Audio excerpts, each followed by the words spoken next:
Vedeli ste, že existujú aj egyptské znamenia zverokruhu? A že v skutočnosti ťa môžu popisovať oveľa presnejšie a vystihnúť ťa hlbšie ako naše tradičné znamenia zverokruhu. Svoje znamenia nájdeš na obrázkach, takže poďme na to postupne. Nil. Vy ľahko sa prispôsobujete a máte výbornú intuíciu. Neberiete všetko vážne a jednoducho plávete s prúdom. Pravdepodobne ste v kolektíve práve vy, ten mierotvorca. Amon-Ra. Keď ste sa narodili v tieto dátumy, ste prirodzený líder a musíte mať všetko pod kontrolou. Ste plné energie a vždy idete len vpred. Ľudia sa na vás pozerajú s rešpektom a dohorujú. Mud.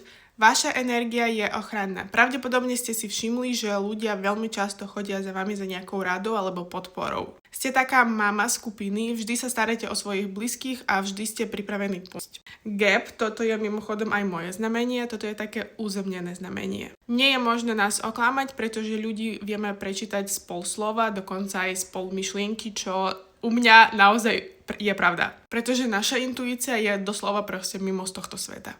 Osiris. Ak sa ti v živote furt niečo rúca a musíš stále a stále začínať od znova, tak áno, si Osiris. Ste ako Fenix, ktorý znova zrodí sa z popola, ale každé také zrodenie urobí vás silnejšími. Keď chcete pokračovanie tohto videa o ďalších znameniach zverokruhu, tak nezabudnite mi to dať vedieť do komentárov a dajte aj follow.